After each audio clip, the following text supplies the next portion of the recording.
guys, Sid here. We are heading into one of the most crucial moments in the stock market that we've had in the last decade, thanks to this pandemic. And of course, I'm talking about earnings season. So today on Monday Market Recap, we're going to go over the critical news that's moving the markets today, as everything hinges on what happens over the next 6 months and whether these companies come online with a cure or not. And to kick this off, we're taking a quick peek at the Fear and Greed Index, or generally what I call the Confidence Index, which is a combination of the 60-day moving averages of the major indices, along with options trading and a little bit of the Volatility Index, all coming together to tell us that people are rather confident. And I can't really blame them, considering we just had a few major earnings, like with Microsoft, that absolutely crushed revenue, but their bottom line earnings were down because everybody is just spending money to try and deal with this pandemic. But it's kind of counterintuitive with the news that we're going to look at today, and it's really going to make you question whether, should we be buying stocks right now? Should we be waiting?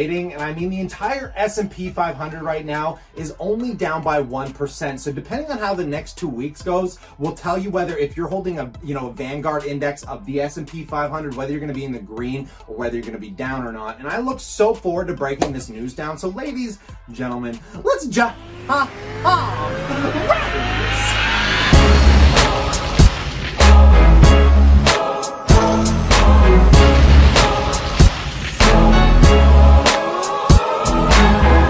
I do, but I don't anticipate any disappointment on these engines, including Facebook, which, I think is part of this index in tech.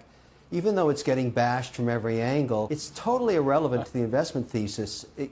Small business in America runs on Facebook. I look at my tear sheets each week. 80% of our advertising dollars are now on Facebook or Insta. Judge, I have to put money to work today. I have to put money to work tomorrow. I have a lot of cash sitting around because I've been exiting other sectors. Where do I put it? I'm putting it back into Microsoft, putting it back into Facebook. Why? That's what's working. Not just for the momentum, if you want to invest on that basis. I don't. That's where money is being spent in this digital pivot. 20% of my small private portfolio is going to fail. It's going to fail. They're going to zero. They are in restaurants. They are in sports entertainment. They're anything doing, movie theaters, gyms, going to zero. I don't want to support them anymore, and I don't think the government should either. Let those guys die. They have to die because the consumer is moving into a different direction. Welcome back, the passive income investors. To kick all of this off, guys, I want to take a quick look at silver and gold, which has been pushing into all-time highs over the last month, which is making investors a little curious to what the heck is going on here. And I think what we're seeing, because we're looking at silver right now trading at $24.20, whereas just going into the end of May, it was only sitting at $12. Anybody owning, trading silver, gold, congratulations, because you are doing exceptionally well, which is, in my opinion, a little bit of a delayed reaction. I honestly thought going back to March is when we would have saw these precious metals explode. Now, as many of you are aware, I used to hold about $30,000 in precious metals, and I just ran the math today. If I kept that precious metal, how much I would be up, and I think I had about 10 ounces of gold along with about 500 ounces of silver, and I would have been up somewhere around $40,000 to $50,000. But the fact that my portfolio has doubled in the last 5 years, I think I made a better investment in the markets than holding precious metals. But if you're looking for a diversified portfolio of assets, I mean, gold definitely serves its purpose here. So if these companies like Johnson & Johnson, Pfizer, Moderna do not come up with some really positive results in their phase 2B and phase 3 trials, which is going to lead us to have a cure by the end of this year, guys, gold is likely going to be the only thing going up, in my opinion here. But damn, do things get a lot more interesting than this. Google is going to be keeping its employees working from home until the summer of 2021. Now, this is just staggering news for a company the size of Google. Now, I think most companies are going to be going down the path of basically trying to keep their employees working from home, because obviously they're going to be saving huge money on office and retail space and all that nonsense. But at the same time, why did Google extend its work from home for another year till next summer? I mean, realistically, if we do come out with a half-decent cure, it should make a lot more confidence in the market toward buying stocks, traveling. I mean, it'll be good news for the entire economy. So are they betting that these companies won't have a reliable cure by the end of this year, going into the first quarter of 2021? And even if they do come on with a cure, how available is it going to be to everybody? And will we really be waiting till next summer before everybody gets comfortable enough to be fully traveling again? I don't know. These are really hard questions to answer, but it is going to be causing some major volatility volatility in the markets today here, folks. And then finally, some of the most exciting news in my portfolio is the combination of two of my favorite companies of all time. And we're talking about Pepsi and Microsoft coming together on some partnerships in a very major way. As we can see, PepsiCo partners with Microsoft for a new era of operational agility and product innovation amid rising consumer demand. I sold a rather large chunk of my Tesla to load the boat on Pepsi stock, and Pepsi is actually moving higher today thanks to this news. And if we read through here, guys, there's some pretty interesting stuff here. As a part of the agreement, PepsiCo will roll out Microsoft 360 and Microsoft's teams to all of its 270,000 employees worldwide. In addition, Microsoft Azure will provide PepsiCo with greater agility and the ability to derive new insights from its data estate to fuel product innovation. This is just really showing the scale that Microsoft is able to work on now with their cloud computing. Because you probably remember, Microsoft has been a dead stock for almost a decade until the new CEO stepped in, getting into cloud computing, taking this thing into all-time highs, seemingly continually month after month after month. And this news is going to bake into those next quarter earnings, probably going to be looking pretty juicy, because there's something telling me these are billion-dollar contracts here, folks. That doesn't only benefit Microsoft, but definitely is going to be benefiting Pepsi.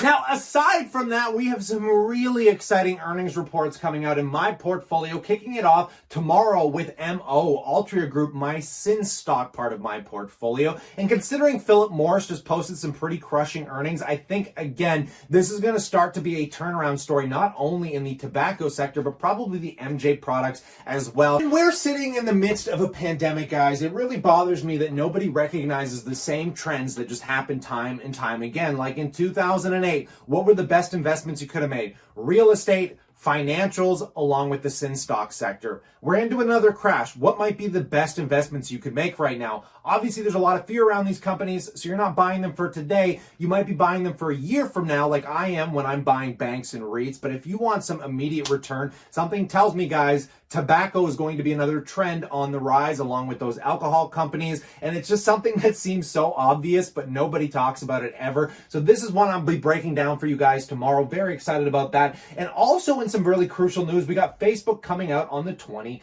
And this is another company that just can't seem to get away from bad headlines with companies boycotting them. The fact that they lose control of all the fake news that's getting spread. In fact, this is the first time on my Facebook account ever in the history of me using Facebook that I started blocking people, because I'm just getting tired of you people that just hate Trump. I don't care that you hate Trump. You don't need to batter the guy every day like it's your mission and duty to get the dude out of office, man. I can't stand that garbage. I blocked a few people because of that. And I also don't want to hear your stupidity on why these N95 masks don't protect you from the CV virus, just like covering your coughs and your sneezes doesn't prevent anybody else from getting sick. Like, oh my God, you guys need to stop with this BS and have some bloody compassion for your fellow man. Like, it's not like you're giving up major civil liberties here. We're just telling you to cover your face when you're walking around in public places. It's like some of these people, and I don't want to just say they're Americans, because I do see it here in Canada as well, but people are like, oh, I don't need to give up these civil liberties. They're my civil liberties. It's just like, bro, when you get in your car, do you drive on the wrong side of the road? You give up civil liberties every day to protect society. So step back,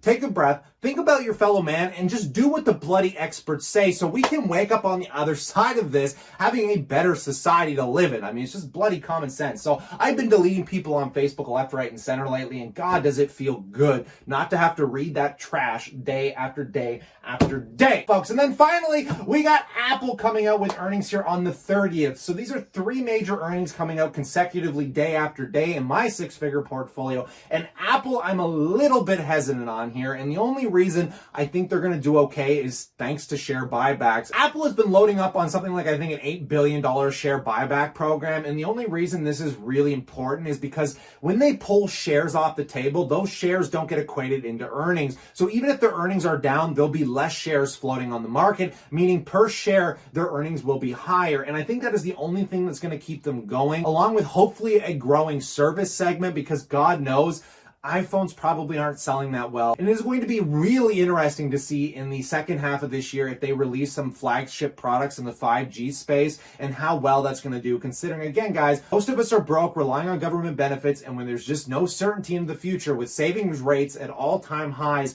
in banks, something tells me people aren't just spending thousands of dollars on Apple products here, folks. And then just scrolling into stock twits here, guys, we can see, as always, it's always the tech leading the way here. We got Apple, Microsoft, Facebook, Tesla. They're pretty much all green today. Pepsi, like I told you guys, is up 71 cents, kind of hovering flat thanks to that news that came out. The Canadian markets are all over the board today. My Northland Power, my favorite monthly paying dividend stock, getting a bit hit today, nothing major. And other than that, guys, we got all of my REITs, being GEO and RioCan, down slightly today. And RioCan is also coming out with some major earnings this week, which we're going to talk about, which I think is the 28th or 29th. Don't quote me on that, but I will get it down pat. I'm going to be breaking down the earnings conference calls and giving you guys my full opinion, because man, oh man, I got 20 grand lying in these REITs, and it's going to be neat to see how they're going to be holding up. But something tells me it's not going to be a good quarter here, folks. But in light of all of this, I would love to know what you guys think in that comment section below. Again, if you enjoyed this video, just slap a like. Really appreciate it. It helps the channel.